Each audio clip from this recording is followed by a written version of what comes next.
चीन ने एक बड़ा कदम उठाते हुए अपने दोस्त रूस को बड़ा झटका दिया है और पाइपलाइन प्रोजेक्ट से किनारा कर लिया है। और ये रूस के लिए सबसे बड़ा टेंशन खड़ा कर दिया है चाइना ने। क्यों किया है? और भारत के लिए ये बहुत बड़ी सबक भी है। भारत बिल्कुल सही था। वहीं दूसरी तरफ ये भी देखने को मिल रहा है कि क्या चाइना अब रूस के प्रभाव को कम करना चाहता है। रूस और अमेरिका के गठजोड़ से क्या चाइना परेशान हो गया है? जियोपॉलिटिक्स में बहुत कुछ चल रहा है। हमेशा की तरह CIS न्यूज नेटवर्क के इस एपिसोड में जानने को मिलेगा बहुत कुछ। आइए जानते हैं इन खबरों को विस्तार से। वैसे तो चाइना और रूस एक दूसरे को तगड़ा वाला दोस्त कहते हैं। एक ऐसा दोस्त जिनके पास नो लिमिट वाली दोस्ती है। कोई लिमिट नहीं है, दोस्ती बहुत लंबी चलेगी और बहुत सारे सेक्टर में चलेगी। लेकिन सच्चाई क्या है? अभी अगर आप देखें तो एक ताजा मुद्दा हुआ जिसमें यूक्रेन ने आरोप लगाया था कि चाइना मदद कर रहा है रूस की। और सिर्फ इतना ही नहीं, यूक्रेन ने चाइना की 3 कंपनियों के ऊपर प्रतिबंध भी लगा दिया। और यूक्रेन का कहना था कि आप रूस को मिसाइल बनाने में मदद कर रहे हैं। चाइना की कंपनियों के ऊपर बैन लगने के बाद चाइना बौखलाया और बौखलाए हुए चाइना ने ये कहा कि आप गलत कर रहे हैं और गलत आरोप लगा रहे हैं।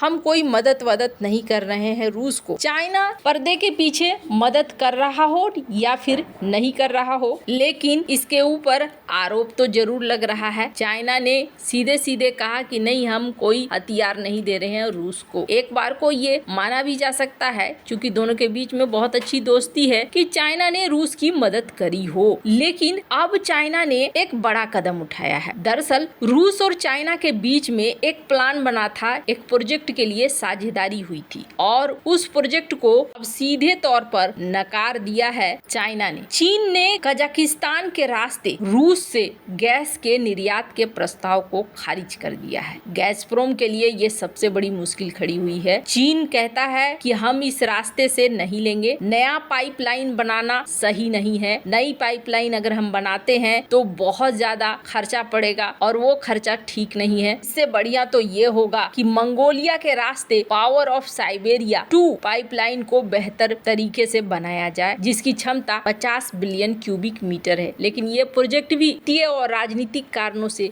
देरी का शिकार है। दरअसल जब पावर ऑफ साइबेरिया 1 प्रोजेक्ट बन रहा था साल 2010 के दशक में, तब इस प्रोजेक्ट को लेकर बातचीत शुरू हुई थी साल 2000 में। लेकिन कीमत को लेकर चाइना और रूस के बीच में अनबन रही। रूस गैस की ऊंची कीमत चाहता था, जबकि चीन सस्ती दरों पर जोर दे रहा था। आखिरकार 2014 में यूक्रेन संकट के बाद जब रूस पर पश्चिमी प्रतिबंध लगे तो उसे नए बाजारों की जरूरत पड़ी। तब जाकर दोनों देशों ने एक समझौता किया और $400 बिलियन के समझौते के बाद इस पाइपलाइन के जरिए साल 2019 में गैस की आपूर्ति शुरू हुई। लेकिन कई साल देर हो गए, उसके बाद ये आपूर्ति हुई। इस बार जो रूस की कंपनी है गैसप्रोम, पहले से ही वित्तीय संकट पे है, क्योंकि यूरोप में उसकी गैस बिक्री काफी कम हो गई है। कजाकिस्तान के रास्ते 35 बिलियन क्यूबिक मीटर अतिरिक्त गैस निर्यात की योजना रूस के लिए अहम थी, लेकिन चीन के इनकार से गैसप्रोम को और नुकसान हुआ है। साथ ही मध्य एशियाई देश भी रूसी गैस पर अब निर्भरता कम कर रहे हैं, जिससे रूस का क्षेत्रीय प्रभाव कम हो रहा है। अब इस गैस पाइपलाइन को मना करना और इस अतिरिक्त गैस को मना करने का क्या मतलब है? चीन के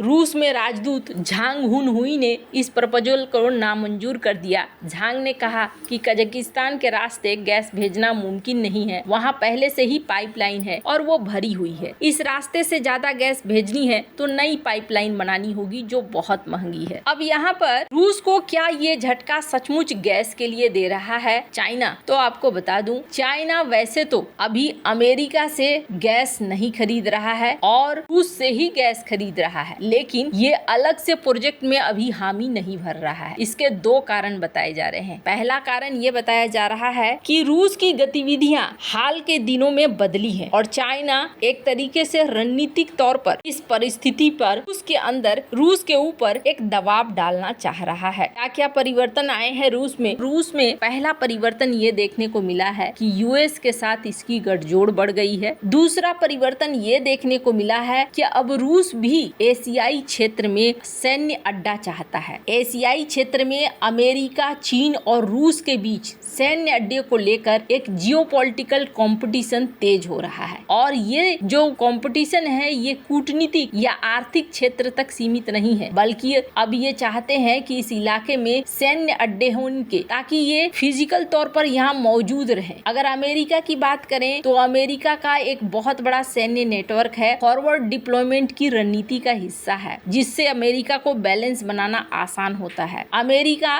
जापान में 14 जगह सैन्य अड्डे बना चुका है, जहां 53,000 सैनिक तैनात हैं। ये अड्डे पूर्वी एशिया में शक्ति संतुलन बनाए रखने के लिए बड़ी मदद करते हैं अमेरिका की। वहीं दक्षिण कोरिया में कैंप हम्ब्रिज दुनिया का सबसे बड़ा अमेरिकी विदेशी सैन्य अड्डा है। इसके अलावा कुशान वायुसेना अड्डे भी हैं। अमेरिका ने फिलीपींस में 5 स्थानों पर रोटेशनल पहुंच हासिल की है, जैसे एंटोनियो बोतिस्ता वायुसेना अड्डा, गुआम। हालांकि गुआम अमेरिकी क्षेत्र है, ये पूर्वी एशिया और दक्षिण चीन सागर में सैन्य अभियानों के लिए रणनीतिक महत्व रखता है, जहां एंडरसन वायुसेना अड्डा और नेवल बेस गुआम स्थित है। चाइना की बात करें तो चाइना ने भी जिबूती में अपना एक विदेशी सैन्य अड्डा बनाया है। इसके अलावे स्प्रेटली द्वीप समूह, इसके अलावे पाकिस्तान का ग्वादर बंदरगाह, कंबोडिया का रीम पोर्ट, तजिकिस्तान में भी चीन ने अफगानिस्तान और मध्य एशिया की सीमाओं के पास निगरानी चौकियां स्थापित कर ली है। लेकिन अगर रूस की बात करें ना, तो रूस भी अभी सोवियत युग में ही जी रहा है। सोवियत युग के समय कजाकिस्तान, किर्गिस्तान, तजिकिस्तान में बनाया गया था वायुसेना अड्डा और आर्मेनिया में बनाया गया था।